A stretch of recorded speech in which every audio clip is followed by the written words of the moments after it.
Ame an kanubaga bɛɛ lajɛlen fo kɛrɛnkɛrɛnnenya la minnu bɛ to k'an lajɛ k'an wele k'u hakilinataw di fo ka taa se ka ɲininkaliw kɛ an bɛ minnu jaabi an bɛ aw fo kosɛbɛ k'a fɔ aw ɲɛna ni aw ka jɛmukan mandi daminɛni ni o ye Success Film o y'a fɔ ka kuma di aw ma aw ka hakilinataw fɔ gɛlɛya min bɛ aw kan n'an bɛ dakun ta ka nɛgɛjuru sira labila aw bɛ weleliw kɛ k'aw hakilinataw di k'a fɔ ɲɛna an ka bi jɛmukan dakun bɛ tali kɛ min kan o de ye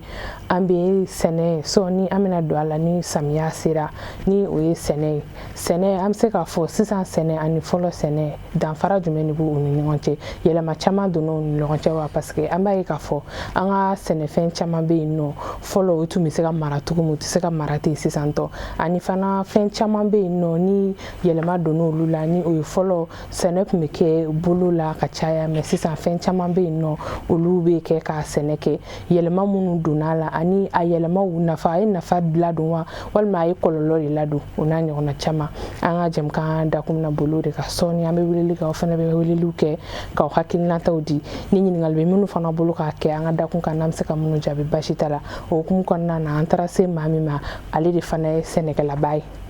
maa dogolen tɛ sɛnɛ hukumu kɔnɔna na kɛrɛnkɛrɛnnenya la Seri Fila Tele yɛrɛ kan ni a ka émission bɛ yen nɔ ni an b'a fɔ o ma Ciwara an b'i fo kosɛbɛ Amadu Kamara i yɛrɛ fo an ye foli minɛ ka i lamɛnnikɛ jɛkulu cɛman ani musoman Mali kɔnɔ ani Mali kɔ kan ka bɛɛ lajɛlen fo maa o maa sɔgɔlen bɛ an na ni kuma in na an b'a f'u bɛɛ na k'u bisimila u ma fili Seri Fila jabaraniso sugantili la kɛrɛnkɛrɛnya jɛmukan min n'an b'a wele ko Success Film a b'i yɛrɛ ɲuman na k'u y'a fɔ k'u y'a fɔ a bi donc an b'i fo k'an wele bi ka na an ka jɛ ka masala kɛ ɲɔgɔn fɛ min bɛ tali kɛ sɛnɛko kan sabula sɔɔni panko kelen ani ɲawawa an bɛna bure kɔnɔla to aw ye ka taa an ka foro kɔnɔlaw la an bɛɛ bɛ taa an b'a to jɔn ye an bɛɛ bɛ taa an bɛ taa sɛnɛ kɛ n tɛ dɛmɛ kɛ problème t'a la se mɔgɔ ma n bɛ se mɔgɔ ma sɛnɛkɛla kɔni toujours an mago bɛ mɔgɔ la an bɛɛ bɛ taa kɛ ɲɔgɔn fɛ n'Ala sɔnna an b'i fo kosɛbɛ foli diyara n bɛna walawalali minnu fana kɛ kanubagaw bɛ se ka faamuyali sɔrɔ jɛmukan hukumu kɔnɔna na an bɛ don ɲininkali jaabi yɛrɛ hukumu kɔnɔna na kɛrɛnkɛrɛnnenya la i bɛ se k'a ɲɛfɔ an ɲɛna fɔlɔ yɛrɛ sɛnɛ nafa jumɛn de bɛ a la an bɛ wagati min na ko sisan yanni an bɛ don dakun yɛrɛ walawalali la abi an b'a fɔ alhamdulilayi rabil alamin n'i ko sɛnɛ an b'a fɔ agriculture avec grand A sɛnɛ ka ca a bolofara ka ca a siraw ka ca n'i ye anw ka jamana ta ka lajɛ Mali ye jamana ye diɲɛ bɛɛ bɛnnen b'a kan k'a fɔ ko sɛnɛ ale de ye anw ka sɔrɔ n'o y'an ka économie ye a jɔyɔrɔ ka b'o la kosɛbɛ sabula n'i ye Mali population ta k'a lajɛ maa miliyɔn 24 ani buruburu n'i y'o ta k'a lajɛ i bɛ taa sɔrɔ 100 sarada o 100 sarada maa 80 olu bɛɛ lajɛlen sɛnɛkɛla ye donc o b'a jira k'a fɔ sɛnɛ ti fɛn fitinin anw fɛ Mali kɔnɔ donc sɛnɛ ye fɛn ye fɛn min an bɛ se k'a fɔ fɛn bɛɛ bi daminɛ fɛn min ma sabula i bɛ diɲɛ fɛn fɛn kɛ a bi i bɛ taa sɔrɔ a bɛ se ka sabati sira minnu fɛ o fɔlɔfɔlɔ ye dunkafa ye bamananw b'a fɔ u ka kuma na ko bɔrɔ lankolon tɛ jɔ an yɛrɛ bɛɛ b'o fɔ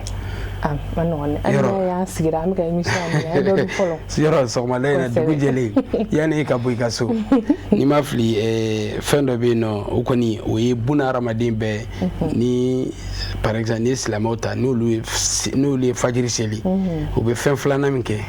o ye an b'a fɔ ma an maninkaw k'a ma ko dabɔ i bɛ daraka dun bamananw ko daraka an b'a fɔ ko dabɔ hali kerecɛnw fana fɛ yen donc saga bɛ di k'a f'i ɲɛna dɔrɔn diɲɛ dugu gɛko tan buna hadamaden bɛɛ bi ɲɔgɔn sɔrɔ fɛn fɔlɔ min na o ye da la dumuni o ye dumuni ye o ye balo ye donc o bɛ sɔrɔ fɛn jumɛn na o ye sɛnɛ ye donc k'a yir'i la dɔrɔn k'a fɔ ko sɛnɛ ye fɛn ye fɛnba de don fɛn nafamaba de don n y'a fɔ n ka kɔrɔfɔ kɔnɔ k'a fɔ maa miliyɔn 24 100 sarada o 100 sarada maa 80 n'a kunkanfɛn o bɛɛ lajɛlen ye sɛnɛkɛla ye wa n'i ye an ka nafolo an ka jamana nafolo an b'a fɔ fɛn ma PIB produit intérieur brut n'i y'a ta k'a lajɛ sɛnɛ jɔyɔrɔ bɛ ta i jɔ fɔ 40 musaka kɔri 40 a n'a kunkanfɛn na donc Mali secteur tɔw ta kɔfɛ secteur wɛrɛw bɛ yen nɔ minnu bɛ fɛn fara fara ɲɔgɔn kan mais sɛnɛ kelen pe o bɛ taa fɔ 40 an'a kunkanfɛn na donc a finna k'a fɔ sɛnɛ jɔyɔrɔ ka bon kosɛbɛ an ka diɲɛlatigɛ n'an ka bunahadamadenya yɛrɛ sabatiliko ɲuman na o kan ka don ba la yɔrɔ kosɛbɛ ka sabu kɛ hali ni an ka jamana k'a daminɛ marabolo fɔlɔ Kayi fɔ Kidal o dugu ka dɔgɔn a bi k'a fɔ ko sɛnɛ tɛ kɛ yɔrɔ min na i bɛ taa sɔrɔ dɔw de ta fanga ka bon ni dɔw tɛ sinon n'i y'a Mali les 19 régions sɛnɛ bɛ k'a bɛɛ la bon sɛnɛkɛfɛnw dugukolo lahalaya kama ani kilimaw kama fan dɔw la i bɛ taa sɔrɔ fɛn dɔ bɛ ɲɛ fan dɔ fɛ o tɛ ɲɛ fan dɔ fɛ donc sɛnɛ fana diversifiera ani sɛnɛkɛfɛnw fana diversifiera o cogo la par exemple n'i ye Kulikoro région ta i bɛ taa sɔrɔ fɛn min bɛ yen an b'a fɔ o ma ko binbiri i bɛ binbiri dɔn i t'o dɔn dɔw b'a fɔ a ma ko keninge n bɛ keninge dɔn kɛ keninge bɛ yen keninge bɛ sɛnɛ yen nɔ keninge de ka sɛnɛ ka ca yen fan fɛ Kulikoro région ani fɛn min ye kɔɔri mais kɔɔri sɛnɛ ka dɔgɔ yen nɔ kosɛbɛ ka tɛmɛ Sikaso Buguni Kita ani Kucala ani Segu i ka kuma latigɛ to yɔrɔ la o tuma kɔɔri sɛnɛ sisan kɔɔri bɛ sɛnɛ yɔrɔ la parce que an b'a ye k'a fɔ ko Sikaso yɔrɔ ninnu nɛmaya fana bɛ yen ka tɛmɛ yɔrɔ tɔw kan kɔɔri sɛnɛ ye o côté de ya kɔɔri bon o b'a la ani dugukolo yɛrɛ par exemple Mali kɔnɔ bi an b'a fɔ n'i y'a ta bonda an b'a fɔ bonda 4 secteur 4 de bɛ Mali kɔnɔ kɔɔri bɛ sɛnɛ yɔrɔ minnu na a fɔlɔ-fɔlɔ ye Kita Sikaso Buguni ani Kucala k'a sɔrɔ découpage tun ma kɛ parce que Kucala o kɛra région ye bi Buguni fana kɛra région ye sinon olu bɛɛ tun bɛ ɲɔgɔn sɔrɔ Sikaso région kɔnɔ olu bɛɛ tun bɛ Sikaso fɛ mais avec le nouveau découpage olu bɛɛ lajɛlen kɛra u damana région ye bi donc olu fana farala kɔɔri sɛnɛ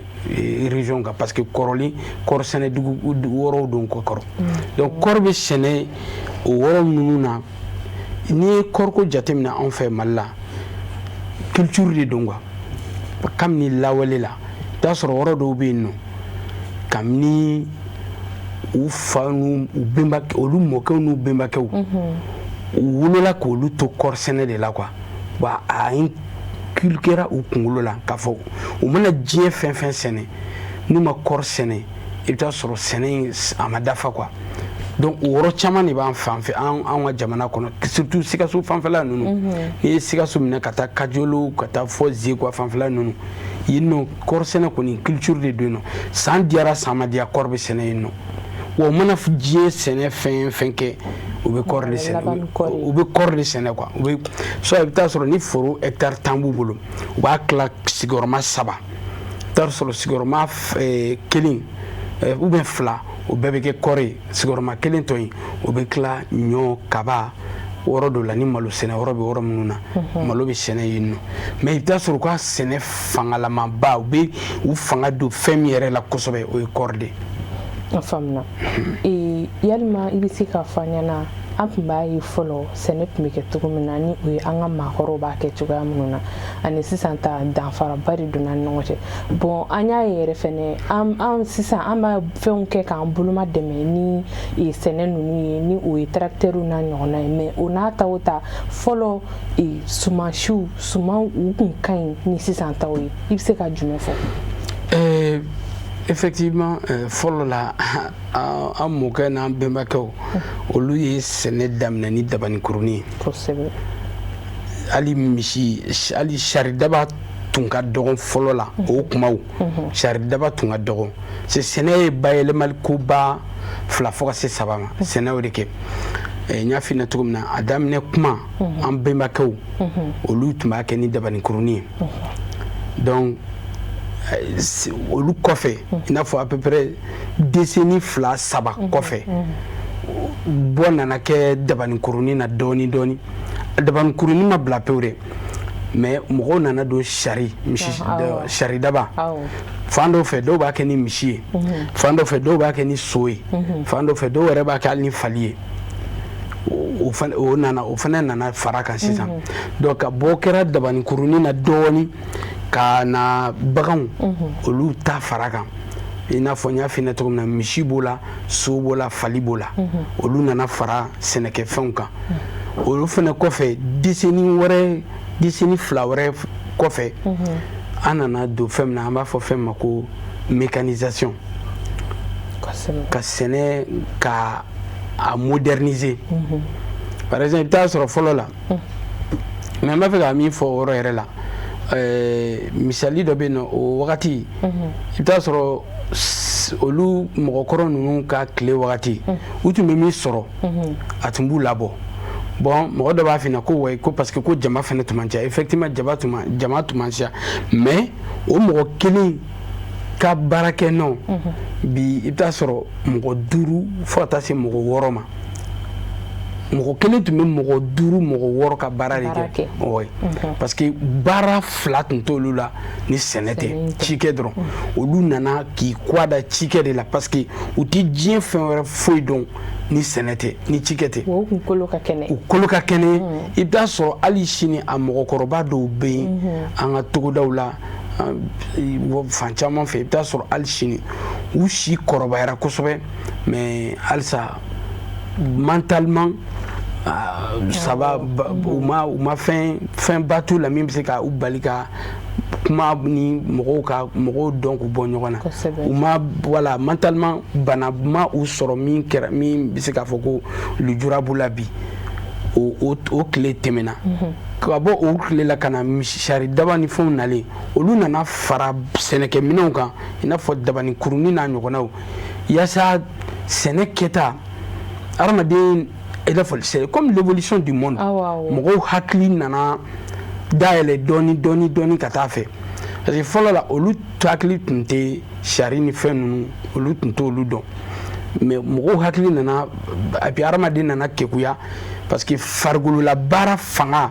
adamaden kekuyalen nana a essayer ka na misi fara kan ka so fara kan ka fali fara kan yaasa olu yɛrɛ b'u biri ka min kɛ u kolo la yaasa belebeleba ye se ka b'o la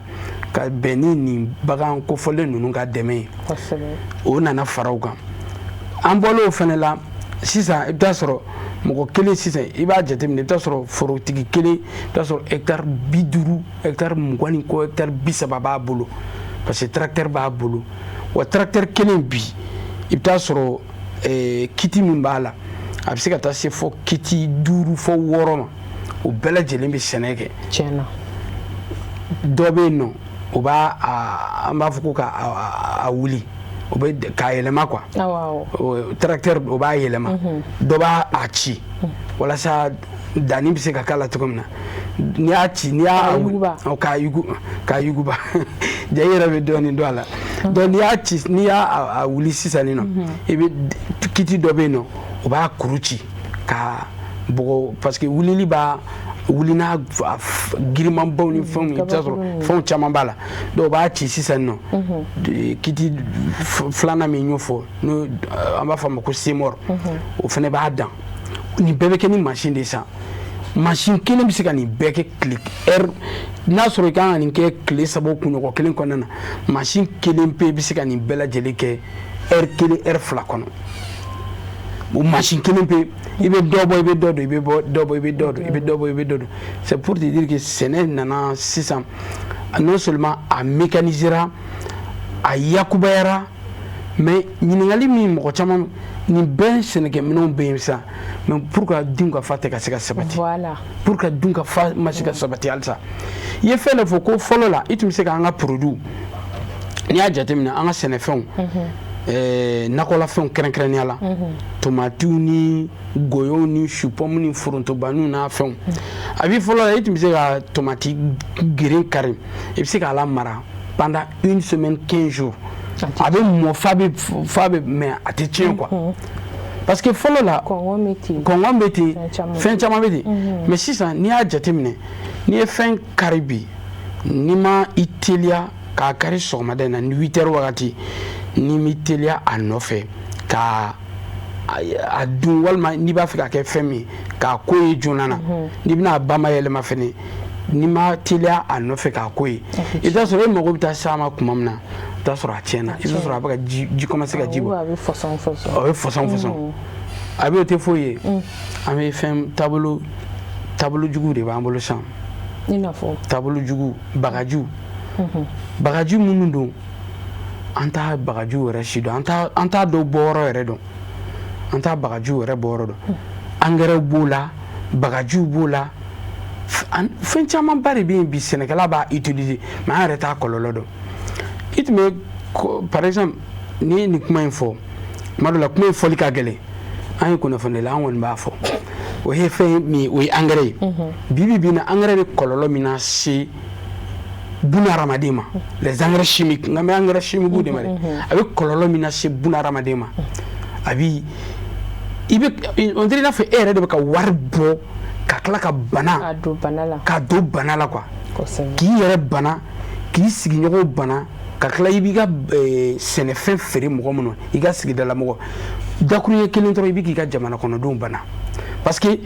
engrais ninnu a kɔlɔlɔ ka ca quoi bana sugu bɛɛ voilà malien bɛɛ kɛra banabagatɔ ye parce que engrais minnu don d'abord an t'a matière première an t'a sugu dɔn an t'a bɔyɔrɔ dɔn a ka ca misali la salon ni ɲankuma ou bien an bɛ bi ye mai kalo tile 14 oui je crois mai kalo ka ça c'est le 20 mai comme ça an ye munumunu salon dɔ kɛ sɛnɛkɛ wɔrɔw la parce que salon samiyɛ ji je crois salon ɲankuma y'a sɔrɔ ji fɔlɔ caman binna mɔgɔw commence depuis dɔw ye danni kɛ an taara wɔrɔ dɔ la ko depuis le 1er mai 2 3 ninnu olu ye danni kɛ quoi u ka sɛnɛfɛnw falenna joona mais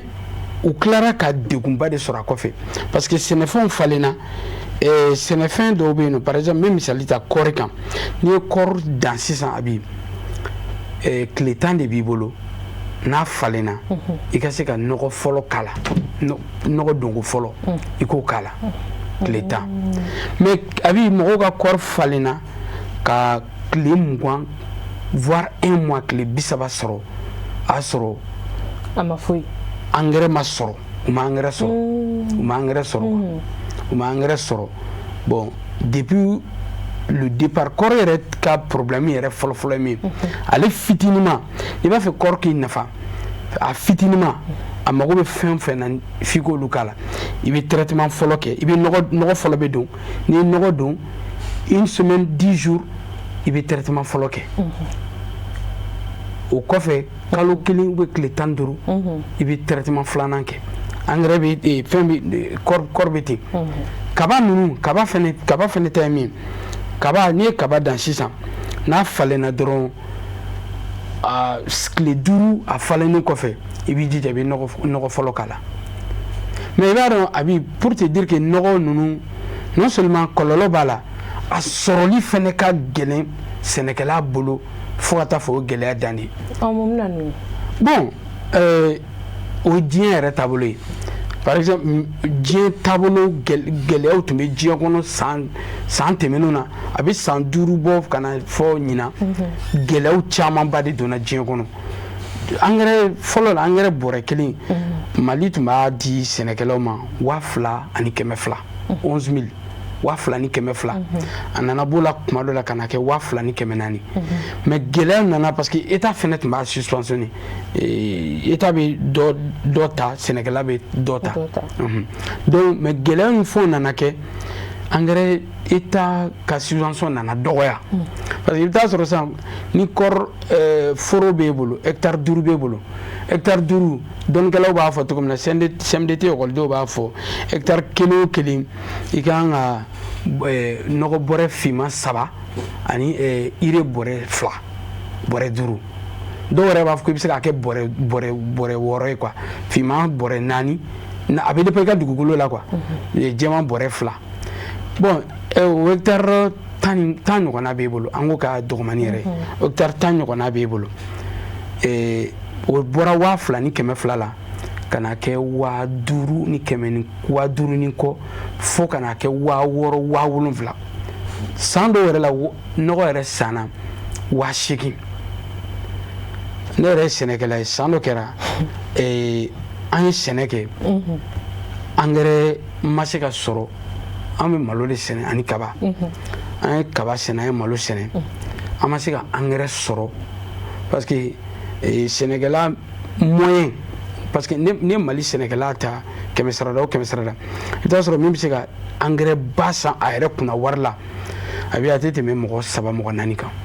n'a cayara o ye 5 ye minnu bɛ se ka taa i jɔ ka miliyɔn caman bɔ k'a san ni État ka subvention tɛ ni wala mɔgɔ wɛrɛ si ka dɛmɛ tɛ min na donc an bɛɛ bɛ a dɔgɔnin san walima an b'an sigi k'an bɛ État ta makɔnɔ jamana ka dɛmɛ makɔnɔ bon n'a gɛlɛyara o tɛ sɔrɔ a sɔrɔ kuma na donc pour que i ka sɛnɛfɛn kana tiɲɛ i bɛ obligé i b'a fɔ k'i bɛ taa san sugu la bon sugula ta in de olu sɔngɔ ka gɛlɛn olu b'a commerçants b'a parce que olu fana b'a sɔrɔ cogo min na olu fana b'u ka tɔnɔ de d'a kan u b'a fɔ i n'a fɔ a bɛ taa san détail la wala sugu kɔnɔ wala magasin kɔnɔna na donc bɔrɛ kelen olu b'a feere 5000 fo wɔɔrɔ de a nana gɛlɛya n y'a f'i ɲɛna cogo min na sera fɔ 7000 ma 6000 7000 bon a bi c'était difficile k'a fɔ ko sɛnɛkɛla bɛɛ ka se k'o sɔrɔ parce que ni e yɛrɛ ka sɔrɔ tɛ min bɔ ne ko k'e k'o don fɛn na musa engrais la a ka gɛlɛn donc c'est pour te dire que engrais a sɔrɔli ka gɛlɛn a kɔlɔlɔ b'a la an bɛ wele min bila nin yɔrɔ la sɛnɛkɛlaw an ye sisan cakɛdaw caman bɛ yen nɔ kɛnyɛrɛyew b'a la mɔgɔ camanba de bɛ yen nɔ an ka farafinnɔgɔ f'an ka yɛlɛma de don diɲɛ yɛlɛmana an fana ka yɛlɛma diɲɛ nɔfɛ diɲɛ taabolo kura min bɛ yen sisan o ye misali min yira cikɛlaw la a bɛ an ka segin an ka kɔrɔlenw ma a kɔlɔlɔ ka dɔgɔ a nafa ka bon a sɔrɔ ka ca ni fɛn ye farafinnɔgɔ ni misi b'i bolo i ka misi tilema bɛɛ kɛ ka misiw ka bo kɛ i k'o bo cɛ k'o fara ɲɔgɔn kan ka o k'i ka foro kɔnɔ nafa min b'o la sɛbo misibo sagabo nin bɛɛ lajɛlen walima ala an ka sunugunɔgɔ i b'o dɔn i tɛ sunugunɔgɔ dɔn sisan n'i taara an ka sow kɔnɔna na musow bɛ ɲama minnu furan don o don ka taa bon ɲamanton mais Bamakɔ yan n'a ye bamanankan fɔ ne maninka ne ye maninka de an b'a fɔ ko sunugunɔgɔ mais Bamakɔ yan nɔ o yeli ka gɛlɛn nɔ o la mɔgɔ caman bɛ nɔgɔ dingɛ i t'a sɔrɔ yɔrɔ dɔ la o bɛ du ɲama bɛɛ fara mɔgɔ dɔw bɛ yen nɔ olu ka ɲama tɛ cɛ ɲamacɛlaw fɛ ka taa bɔn non olu bɛ ka ɲama bɛɛ fara ɲɔgɔn kan i t'a sɔrɔ u ka foro kɔnɔ u b'a kɛ bɔrɛ kɔnɔ k'a bila donc u bɛ taa bɛɛ kɛ i bɛ tilema bɛɛ kɛ k'a kɛ nɔgɔ dingɛ kɔnɔ o y'a sɔrɔ i ka nɔgɔ dingɛ tigɛ i b'a tilema bɛɛ kɛ k'a k'o kɔnɔna na n'i y'a k'o kɔnɔ sisan nɔ samiyɛ dontɔ min filɛ nin sisan o y'a sɔrɔ n'a y'i diya i bɛ ji yɛrɛ k'a kan k'a toli a ka toli bɛ a fara ɲɔgɔn kan fo ka taa fɔ dingɛ in fara ni dingɛ in fara i b'a datugu i bɛ ji k'a kan a bi o nɔgɔ ma fina o nafa min b'o la a ma da la k'a fɔ ko bɛ sɔrɔ engrais chimique la dɛ bon an bɛ musaka ma bon o de bɛ k'a kɛ ni fɛn yɛrɛ bɛ tiɲɛ joona sisan o de bɛ ka fɛnw hali an ka jaba a bɛɛ de don n'i ye jaba ta jaba bɛ bɔ dugu jukɔrɔ mais n'i ye jaba bɔ dugu jukɔrɔ san k'a bila n'i m'a lasago cogo la tile 3 tile 4 i b'a ye jaba in bɛ commencer ka tolili daminɛ a bɛ ji ta donc fɛn wɛrɛ foyi tɛ sɛnɛkɛlaw an ye sira dɔ de ta sira min a degun b'an kan a kɔlɔlɔ b'an kan wa a tɛ an ka kɛnɛya bunahadamadenya lasago ko ɲuman a t'o ko fɔ il est temps an ka falen diɲɛ falenna an ka falen diɲɛ nɔfɛ ka segin an ka kɔrɔlenw ma sɛnɛko nasira fɛ nɔgɔ b'o la bagaji b'o la o n'a ɲɔgɔnna wɛrɛw caman parce que bagaji ninnu yɛrɛ filɛ par exemple i bɛ taa bagaji fiyɛ i ka foro la kɔnɔ minnu bɛ na dumuni kɛ e ma a bɛ kɔnɔ faga denmisɛnnin fɛn fɛn bɛ se ka kɔnɔ faga a bɛ se ka bunahadamaden a bɛ se ka ko dɔ kɛ bunahadamaden na fɛn fɛn bɛ kɔnɔ faga parce que fana yɛrɛ an b'a ye k'a fɔ an ka fɛn caman bɛ yen nɔ a degun bɛ o yɔrɔ ninnu fana kan yalima i bɛ se k'a fɔ an ɲɛna si fila ɲagami ɲɔgɔn na i n'a fɔ sa kaba bilenman ni kaba jɛman k'o si ɲagami ɲɔgɔn na k'o dan o n'a ɲɔgɔnna caman malo fana b'a la ten tɔ yalima nafa b'a la walima kɔlɔlɔ fana b'a la wa oui an b'a fɔ o ma ko OGM nafaba de b'a la nafa b'a la kɔlɔlɔ b'a la mais ɲininikɛlaw bɛɛ bɛnna min kan a nafa de ka bon kosɛbɛ n'a kɔlɔlɔ b'a la dɛ mais a nafa ka bon n'a kɔlɔlɔ ye fan caman na quoi par exemple i bɛ t'a sɔrɔ mɔgɔw b'a ko ninnu kɛ cogo min na si dɔ b'e bolo kabini san 5 fo ka taa se san 10 ma si bɛ sɛgɛn quoi si bɛ sɛgɛn a bɛ sɛgɛn ni si sɛgɛnna pour que i ka fanga d'a ma i b'a renforcer ou bien i b'a modifier ni bɛ taa sɔrɔ misali la kaba kaba dɔ bɛ anw fɛ yan nɔ ni ye Mali kaba sɛnɛlaw jateminɛ presque hier mɔgɔ n'o ye Mali ɲininikɛsoba ye olu ka kaba si fɛn don an b'a fɔ a ma ko sotibaka n'i ye o jateminɛ sisan nin nɔ dɔw b'a ni si wɛrɛ bɛ yen nɔ ko hybride olu ye si kuraw ye si minnu ka teli kosɛbɛ u bɛ ja kun u bɛ par exemple an fɛ yan suma dɔ la sanji bɛ Ala de bolo quoi sanji tɛ sɛnɛkɛla sagoya la donc i bɛ t'a sɔrɔ san bɛ na a tɛ n'a na kuma na a bɛ tigɛ k'a sɔrɔ a tigɛ kuma ma se quoi bon hybride ninnu yɛrɛ hier mɔgɔw ka recherche ni fɛnw de y'a to pour que ka se ka sɛnɛkɛlaw dɛmɛ wagati yɛlɛma kɔlɔlɔ kama u nana n'o si ninnu ye bon mɔgɔw bɛ to ka nin si ninnu fɛn parce que u b'a ye k'a fɔ e bɛ si min b'e bolo n y'a f'i ɲɛna cogo min na si in b'i bolo kabini san caman donc si sɛgɛnna e yɛrɛ y'a dɔn par exemple ne tun y'a si fɛn sisan nɔ hectare 1 na misali la e tun bɛ bɔrɛ 50 de sɔrɔ a la bon e nana ye san o san a bɛ ka jigin bɔ bɔrɔ 50 la ka na bɔrɔ 40 30 tuma dɔ la a fanga bɛ ka dɔgɔya donc u b'a fɔ sugu la u bɛ a modifier quoi donc u b'a modifier k'a ni si wɛrɛ soit ka si wɛrɛ koloso a la an b'a fɔ a ma ko comment on appelle les semences là bamanankan na tɔgɔ ni bɛ ka donc u b'a essayer k'a si wɛrɛ koloso a la quoi ka a modifier i n'a fɔ yiri ni ye yiri ta sisan nɔ mangoro an b'a fɔ a ma ko k'a greffer k'a greffer i b'o da sisan ni nunkurunin de don i bɛ arasi wɛrɛ i b'a branche dɔ tigɛ ka arasi wɛrɛ mangoro arasi wɛrɛ k'o don a la o le k'a ka nunkurunin d'e ma sisan a bɛ taa wala nunkurunin fitinin a bɛ taa arasi wɛrɛ d'i ma min ka bon n'i ta ye bon o la dɔw b'a ye k'a fɔ ko kɔlɔlɔ b'o la quoi parce que e y'a modifier k'a kɛ i sago k'a sɔrɔ à la base a yɛrɛ dabɔlen don fɛn min kama a tɛ k'o ye quoi fɛn fila minnu tɛ kelen ye voilà mais e nana a fɛn k'a kɛ fɛn wɛrɛ ye min bɛ se ka nafa lase e ma i m'a ye environnement mɔgɔw bɛ nin sujet ninnu traiter kosɛbɛ parce que fɛn minnu OGM fɛn a n'a fɔ fɛn tiɲɛnenw de don quoi fɛn minnu ni a kɔlɔlɔ ka bon buna hadamaden ka kɛnɛya mais mɔgɔw b'o fɔ mais fɔ an filɛ wagati min na ko sisan étude si ma jira k'a fɔ ko a kɔlɔlɔ bɛ a degun dɔ bɛ se buna hadamaden ka kɛnɛya ma mais mɔgɔw kɔni b'a fɔ mɔgɔw b'a fɔ parce que n y'a fɔ i ɲɛna cogo min na le fait que e ye a modifier par exemple fɔlɔ la n'a tun bɛ ni ɲɔgɔnna de d'e ma i b'a sɔrɔ a bayɛlɛmalen a bɛ ni ɲɔgɔnna 2 d'e ma fɛn na donc mɔgɔw b'a fɔ ko o de ye kɔlɔlɔ ye quoi o de ye kɔlɔlɔ ye mais oui parce que a bɛ sɔrɔ ladi cikɛla ma fɛn min ye dun ka fa ye a bɛ se k'o kɛ sababu ye k'o sabati parce que a tun bɛ fɛn fitinin de d'e ma mais e kɛlen k'a yɛlɛma sisan a nana fɛn belebeleba dɔ d'e ma sisan aw sɛnɛkɛlaw b'a fɔ ko an sɛnɛkɛlaw an ma fɔ sa ko a nafa a y'o jɛgɛ maralaw i ka dɔn kuma lawuliya ko a nafa ka bon ni dɔ in ye mais consommateur b'a jira k'a fɔ ko kɔlɔlɔ b'a la parce que olu bɛ siran ɲɛ quoi justement sisan e yɛrɛ hakili la sisan e yɛrɛ ka hakili la sɛnɛkɛla yɛrɛ bila côté la ka consommation bila côté la e yɛrɛ hakilina na sisan yalima a nafa de ka bon ni a kɔlɔlɔ ye ne ka ye cogo la a nafa de ka bon n'a kɔlɔlɔ ye parce que n y'a f'i ɲɛna cogo min na par exemple ale ni ka foro classe 2 ye sisan i ka foro kila 2 ye ka demi hectare kɛ yan ka demi hectare kɛ yan ni demi hectare la i ye a yɛlɛmali min kɛ yan ani i ma maga nin ta la récolte la i k'a jaabi lajɛ kɛnɛkan ko de don wa i b'a ye k'a fɔ i bɛ min bɔ yan nin nɔ nin demi hectare la hali n'a sɔrɔ yan ta tun ye hectare 1 de i bɛ min bɔ yan o ta bɛ caya ni nin hectare 1 ta ye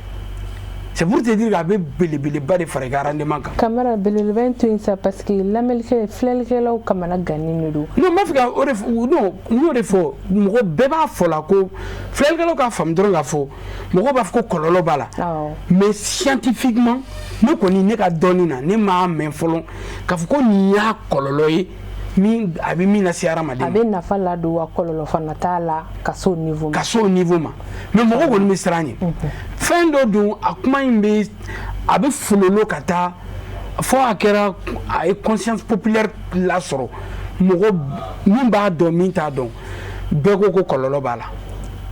mais tiɲɛ yɛrɛ kɔni na an kɔni ye ɲinini minnu kɛ an ye dɔnni minnu ɲini a sira kan an kɔni m'a ye k'a fɔ ko kɔlɔlɔ ni kɔlɔlɔ filɛ nin ye a bɛ mun lase hadamaden ma kɛnɛya ko nasira fɛ. Faamuna yani an bɛ nɛgɛjuru sira labila kanubagaw ka weleli kɛ an bɛ nin ɲininkali fɛnɛ kɛ ko yalima an b'a ye k'a fɔ fɔlɔ ko journée paysanne o tun bɛ kɛ mun de la a tɛ ka kɛ nin wagati laban ninnu na kun jumɛn de b'a la. Bon faamaw de bɛ se k'a f'i n'a f'i ko kun jumɛn na ko a tɛ ka kɛ mais aw sɛnɛkɛlaw m'a ɲini mais seulement min don dɔrɔn k'a f'i ɲɛna journée paysanne par exemple ni samiya bɛ don sisan an tɛ mɛn kalo la nin yan fɛn fɔlɔ-fɔlɔ min bɛ kɛ sɛnɛko nasira fɛ o ye conseil supérieur de l'agriculture le conseil supérieur de l'agriculture a jama tɛ tɛmɛ maa 5 maa 6 président de la République, ministre de l'Agriculture, directeur national de l'Agriculture, ani les fêtières APECAM. Voilà. APECAM, o ye sɛnɛkɛlaw ka soba ye. O bɛ Mali sɛnɛkɛla bɛɛ. I kɛra bagan marala o, i kɛra mɔnikɛla o, i kɛra jɛgɛ marala o, i kɛra yiriforotigi o. Maa o maa ko mɔni rural i b'i yɛrɛ y'o kɔnɔna na. Olu bɛɛ lajɛlen ka soba ye APECAM. APECAM o b'olu bɛɛ lajɛlen représenté conseil supérieur de l'agriculture kɛnɛ kan président ministre directeur national ale ni APECAM ɲɛma bon o n'u ka conseillers ni président ka conseillers bɛ se ka ye kɛnɛ kan mais ninnu de bɛ sigi ka Mali sɛnɛko ka politique agricole ɲinan san an b'a fɛ ka coton graine an b'a fɛ ka tɔni 50 sɔrɔ u b'o fɔ kaba la an b'a fɛ ka tɔni 70 sɔrɔ ɲɔ tɔni 80 fɛn sɛnɛfɛn Mali la ninnu bɛ sigi o ni président gɛlɛya minnu b'a la u b'a ɲɛfɔ président ye a kan ka sɔrɔ sira min fɛ u b'a ɲɛfɔ président ye président olu b'o fɛɛrɛ n'o dabaliw fɔ président na président bɛ instruction di a ka gouvernement ma à travers le ministre d'abord à travers le premier ministre b'a lase ministre de l'agriculture musaka minnu b'a la ministre des finances olu bɛɛ da bi don a la mais ninnu de bɛ sigi san o san ka kɔn samiyɛ ɲɛ samiyɛ daminɛ baara fɔlɔ-fɔlɔ min bɛ kɛ de façon officielle ça c'est la tenue du conseil supérieur de l'agriculture olu de bɛ sigi ka Mali sɛnɛko a kunkun n'a ɲɛɲɛ u b'a bɛɛ lajɛlen tɛntɛn k'a fɛsɛfɛsɛ n'o bɔra yen kɛnɛ filanan min bɛ na ni sɛnɛkɛlaw yɛrɛ b'u yɛrɛ ye kɛnɛ min kɔnɔ parce que nin na sɛnɛkɛlaw tɛ ye nin kɛnɛ kan sɛnɛkɛla ɲɛmɔgɔw minnu b'a jalatigɛ olu de bɛ y'a kɛnɛ kan n y'a f'i ɲɛna cogo min ministre ni directeur ni APECAM ɲɛmɔgɔw olu de bɛ y'a kɛnɛ kan maintenant journée paysanne o ye président face aux producteurs et aux agriculteurs du Mali sɛnɛkɛlaw ye zɛrɛ ni jɛ u bɛ sigi ka tiɲɛ fɔ ɲɔgɔn ɲɛna voilà o de la journée paysanne kɔrɔ yɛrɛ de ni journée paysanne kɔrɔ min b'a la sɛnɛkɛlaw ni président yɛrɛ de bɛ sigi ministre tɛ ci député tɛ ci directeur tɛ ci sɛnɛkɛlaw yɛrɛ de filɛ nin anw ni président anw de bɛ sigi a laban min a fɛn ma kɛ min kɔfɛ hakili b'a la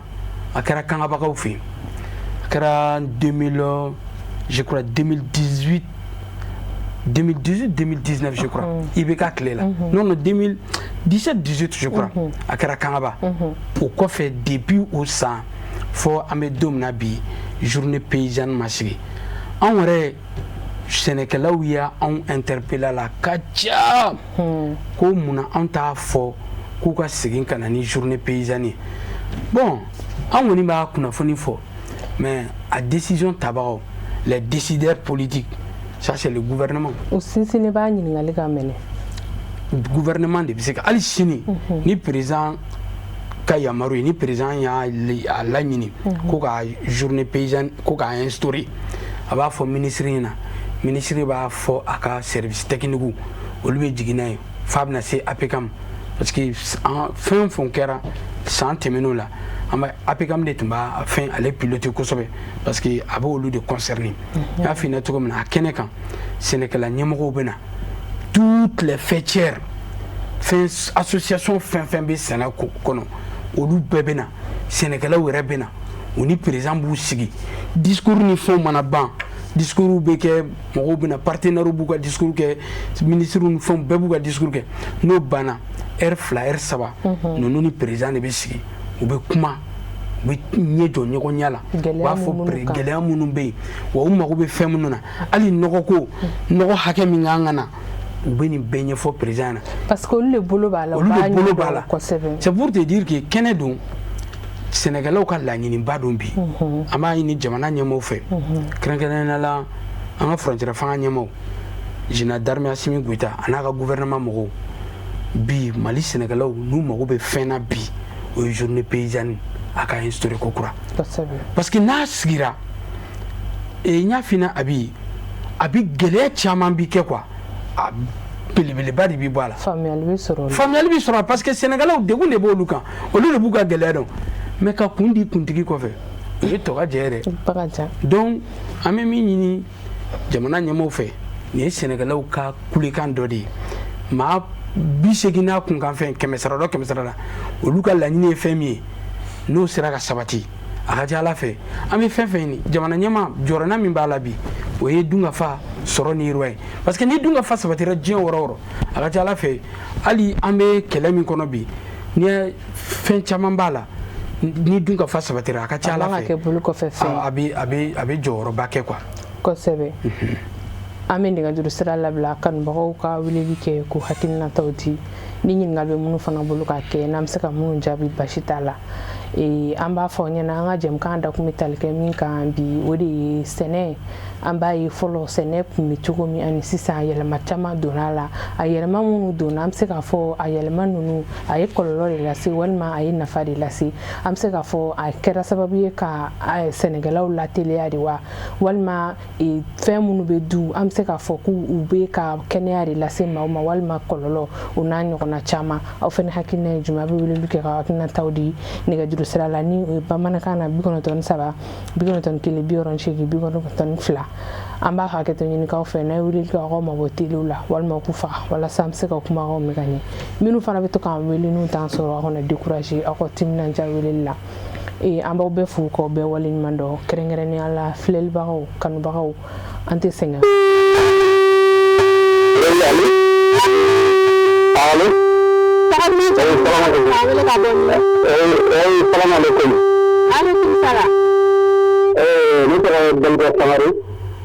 an b'i fo i Sangare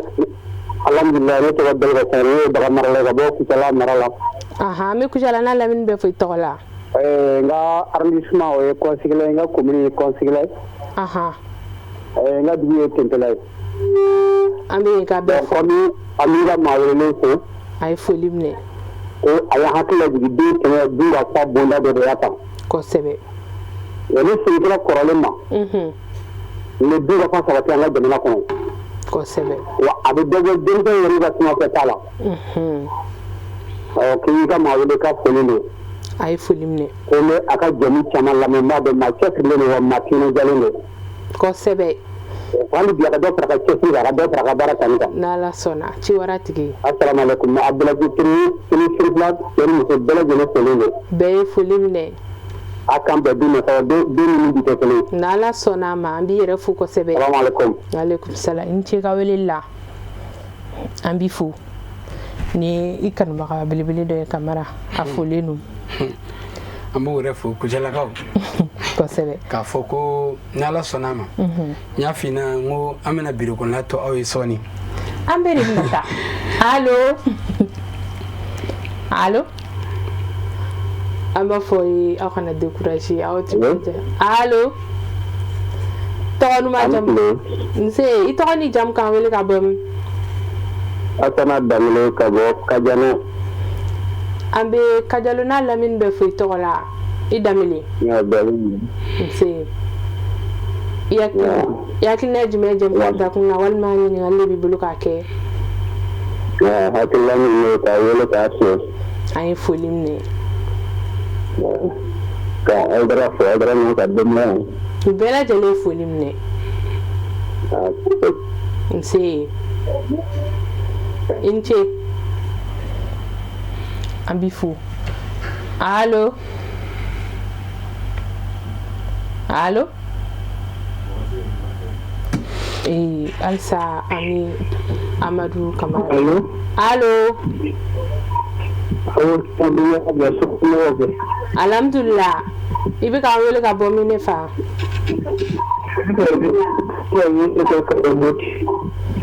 an bɛ Mopti n'a lamini bɛɛ lajɛlen fo i tɔgɔ la i hakilina ye jumɛn ye jɛmukan dakun kan walima ɲininkali de b'i bolo k'a kɛ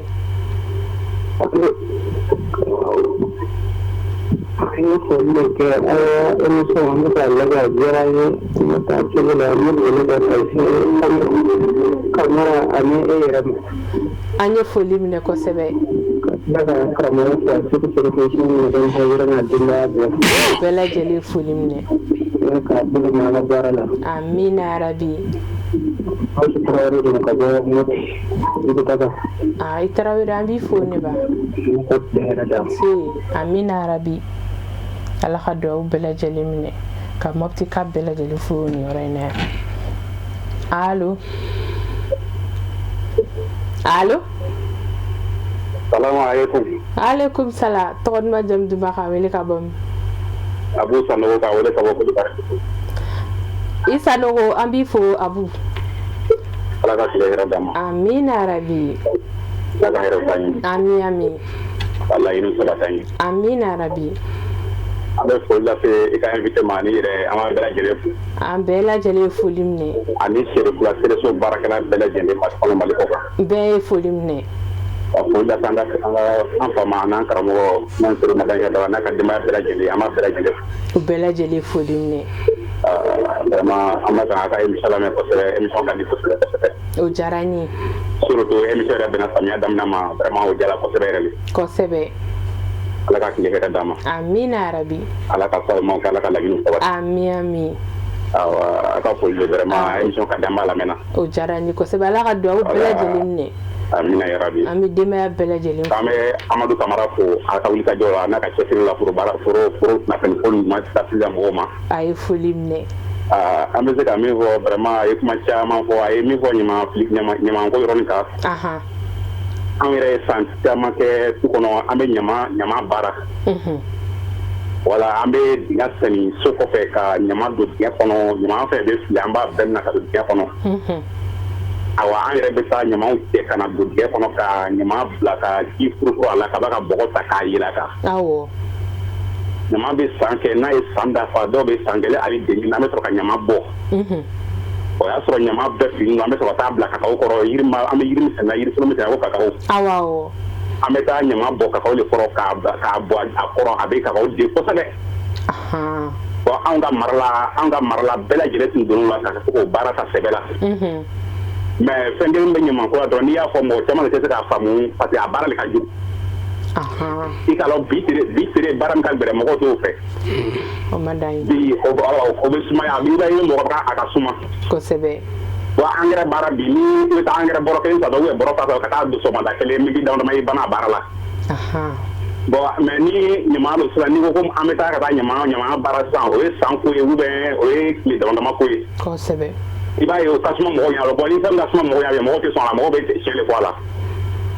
ka sɔrɔ ɲama nafa de ka bon kuma t'a tɛmɛ dan kan a faamuna mais comme an bɛ téléphone na kuma dɔw an bɛ se ka min fɔ dɔrɔn yala ala ka courage di mɔgɔw ma ka baara na sɛbɛ la hali ka baara sabati an ye sɛnɛkɛla ye an b'a bɛɛ lajɛlen an bɛ commencer ka an bɛ sɛnɛ kɛ voilà donc an bɛ se ka min fɔ vraiment ɲama nafa ka bon kuma tɛmɛ dan kan kosɛbɛ voilà sinon ne yɛrɛ bɛ nɔgɔ feere ne bɛ engrais feere engrais magasinw bɛ ne bolo ne bɛ engrais feere voilà mais ɲama nafa ka bon ni engrais ye kɛnɛya ko fan fɛ ani yiri yɛrɛ denko la vraiment n'i sera k'a kɛ a bɛ yiri den kosɛbɛ kosɛbɛ kunnafoni caman b'a kan mais an tɛ se k'a bɛɛ fɔ téléphone na kosɛbɛ voilà ala ka tile hɛrɛ d'an ma amina yarabi an bɛ Amadu Kamara fo an bɛ yɛrɛ fo an ye foli minɛ an bɛ maliyɛn bɛɛ lajɛlen fo Mali kɔnɔ Mali kɔ kan bɛɛ lajɛlen foli minɛ ala ka tile hɛrɛ d'an ma amin i ni ce an b'i fo i Sanogo ala ka duwawu bɛɛ lajɛlen minɛ Abu Sanogo ale ye jɛmukan in kanubaga belebele i ye walawalali mun kɛ an b'i fo kosɛbɛ allo aw kana décourager aw timinadiya weleli la allo tɔgɔ duman jamu duman ka wele ka bɔ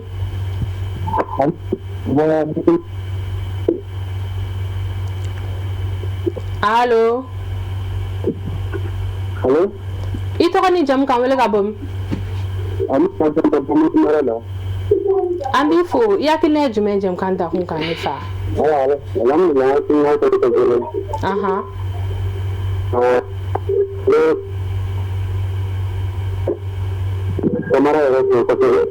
a ye foli minɛ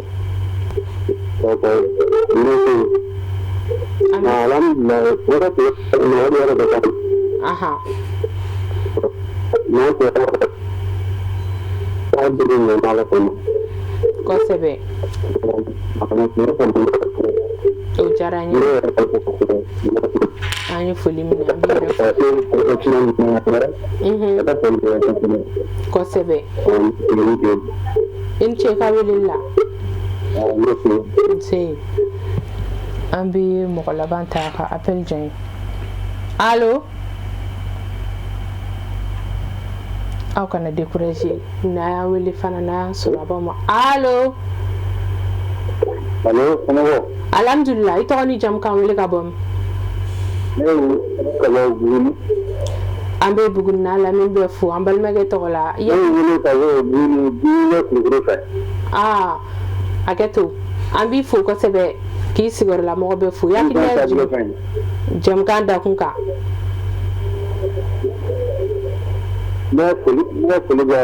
an ye foli minɛ bɛɛ ye foli minɛ nin wagati in na o diyara n ye kosɛbɛ o ye laɲini ye amina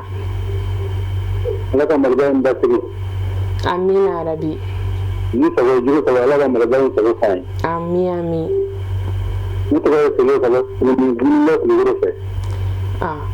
an b'i fo kosɛbɛ ala ka duwawu bɛɛ lajɛlen minɛ o diyara n ye i ni ce an bɛ kanubaga kelen kelenna bɛɛ lajɛlen fo minnu y'an wele n'u m'an sɔrɔ a minnu fana y'an sɔrɔ a bɛɛ lajɛlen folen don Amadu Kamara i kanubaga ka ca kanubagaw la an b'u bɛɛ lajɛlen fo nin wagati in na halisa Abu Sanogo i ka ɲamako an bɛ segin o yɔrɔ kan walawalali caman kɛ ɲamako hukumu kɔnɔna na ni o sera ka segin ka don ba la parce que an bɛ wagati min na ko sisan fɛn min bɛ yen n'a ka teli o de ka d'an ye i bɛ se ka jumɛn fɔ o yɔrɔ kan Abi ɲamako in ne ye fuguri bɔ dabada la quoi parce que ɲamako in filɛ ne bɛ se ka émission kelen fila kɛ nin kan quoi nin bɛ se ka kɛ ala dama thème ye quoi c'est pour que k'a f'i ɲɛna dɔrɔn nafa min b'a la sɛnɛkɛla bi pour que sɛnɛkɛla ka kɛ masa ye ani taabolo ninnu ne bɛ sɛnɛkɛla permettre ka kɛ sɛnɛkɛ masa ye parce que i tɛ wari bɛrɛ bɔ comment dire i bɛ sɔrɔba kɛ i tɛ wari bɛrɛ bɔ i bɛ sɔrɔba kɛ wa ka fisa société bon kɛnɛya nasira fɛnɛ fɛ a bɛ kɛnɛya sinsin a bɛ kɛnɛya jidi parce que sɛnɛkɛla u b'a fɔ cogo min na sɛnɛkɛla baraji min bɛ sɛnɛkɛla bolo a baraji ka bon parce que Sénégal il be président balo il be ministre balo il be journaliste balo il be fili de a bara de do mais baraji journaliste fait na baraji bolo la baraji ta kula fodi la baraji ba bela ya ma fe kami fina abi farafinogo nunu a glanto ko kacha anda sira nyama ditama ko mo chama nyama be bo an so be kono no nyama munu be bo an so kono an na fen fili tawte abisika mago badinya tiya ko oluta ko no dinga bo olu yere ka du kerefe donc ni nyama fen nana ba be ka kono alu olu yere nyama yini fon refe ka kono mais bi jetim na an fe be mo ko no nyama yere an bolo problème yi wallahi nyama yi problème alors que bo double problème de double mais fando fe nafa de b'a la sanu de fan dɔ fɛ dɔ bolo mais munna sisan an t'a jateminɛ Bamakɔ yan nɔ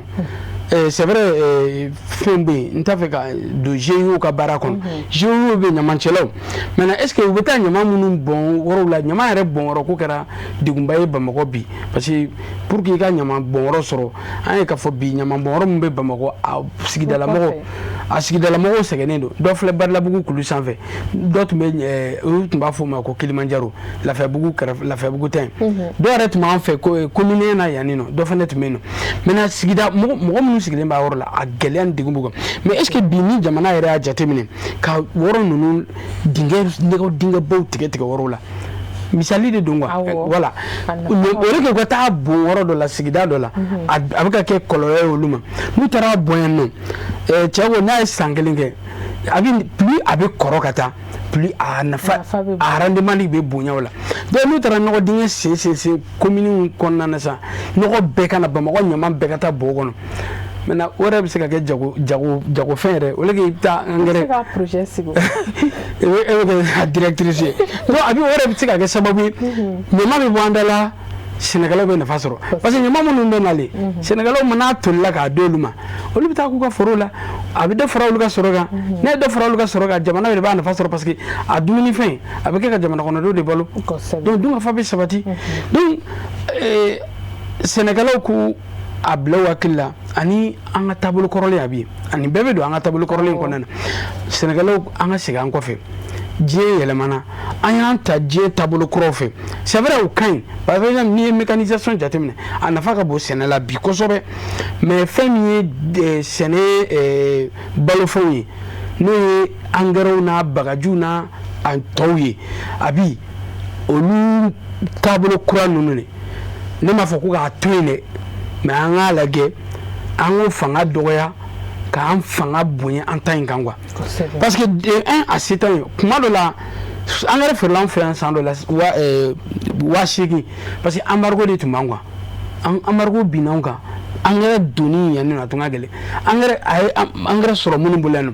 dɔw yɛrɛ ban k'u ka engrais feere fo fɛn gɛlɛn fo embargo fɛn nin donc u bɔra n'u ka engrais ka feere 8,000 dɔw y'a fɔ ne ɲɛna san k'olu ye engrais bɔrɛ kelen san 1000 dɔw ko k'olu y'a san 1000 parce que i mago b'a la de a bi i obligé de don parce que a yiralen la k'a fɔ ni nin tɛ e ka sɛnɛ tɛ taa ɲɛ sɛnɛkɛla dépanner de bɛ bi engrais la bon il est temps qu'il faut Mali sɛnɛkɛlaw an ka indépendance de vis-à-vis de ces produits chimiques là an k'o de sɔrɔ quoi an b'o sɔrɔ cogo jumɛn o bɛ sɔrɔ ni nin sira ninnu de ye quoi n'o ye an ka farafinnɔgɔw ani an ka voilà an ka laadala nɔgɔ kɔrɔlen ninnu n'o y'an ka taabolo kɔrɔ ye an tɛ se k'a sɔrɔ sira wɛrɛ si fɛ n'o sira ninnu tɛ donc n'an y'o kɛ ni diɲɛ ye da tugu an da la déjà an ka fɛn bɛɛ bɛ bɔ an fɛ yan nɔ. o yɛrɛ ka kuma latigɛ tɛ hali an tun b'a ye fɔlɔ an ka malo fɔlɔ Gambiyaka a kun ka di an ka fɔlɔ Gambiyaka ninnu a kun ka di wa i kun ma n'u ye fana a jɛlen don hali fɛn t'a la mais sisan hali n'i ye malo bɔrɔ san n'a sɔrɔ a daminɛ ka di i b'a sɔrɔ a dugumana ninnu si man di yɔrɔ ninnu fana an bɛ teliya k'o walawala yɔrɔ fɔ o waati koronna kosɛbɛ parce que n'i ye malo aw e yɛrɛ b'o dɔn n'i ye malo tobi bi fɔlɔ la e tun bɛ se ka malo tobi fɔ sini sɔgɔma a tun bɛ se k'o sɔrɔ a tɛ tiɲɛ mais bi n'i y'a tobi surtout funteni yanni su yɛrɛ bɛ ko a bɛ tiɲɛ n'a ma dun dɔrɔn a bɛ tiɲɛ donc c'est pour dire que k'a fɔ wagati yɛlɛma min bɛ yen fara diɲɛ kuru kɛra bɛɛ lajɛlen kɔnɔ an maliyɛnw kɛrɛnkɛrɛn an sɛnɛkɛlaw an ka yɛlɛma an ka taabolo falen an ka falen don an ka taabolo la k'an hakili k'an kɔfilɛ an ka kunu an ka maakɔrɔw tun bɛ sɛnɛ kɛ cogo min na an b'a fɔ o tun bɛ sɛnɛ kɛ ni dabanikuru parce que bi bɛɛ sɔnna k'a fɔ dabanikuru kɔni o tɛ bɔli kɛ tuguni donc kɔw yɛrɛ tɛ sɔn olu ma bilen bon se bɛ biri ka dabanikuru mais ne ye invité n ka foro kɔnɔ don kelen ne pɛrɛnnen don dabanikuru ni hali ni bɛ tari jɛgɛ ko yen an b'i fo ka filɛlibagaw ni kɛrɛbagaw bɛɛ lajɛlen fo minnu y'a wele n'u m'a sɔrɔ aw minnu y'a sɔrɔ a ni ce ka walawalali ninnu na merci beaucoup an bɛ foli kɛrɛnkɛrɛnnen k'an ka technicien olu fana jɔyɔrɔba bɛ jɛmukan in na ni Mohamed Keyita Musa Tarawele le maestro ale ni Régie la Chaka Kulibali minnu fana bɛ yen ni jɛmukan in fɔra aw kɔ aw bɛ se k'a lajɛ bi 1h30 2h30 Cherif la Jabaramuso kan an bɛ kan bɛɛ dɔw ye dɔgɔkun wɛrɛ ni Ala sɔnna ma inchallah aw kan bɛn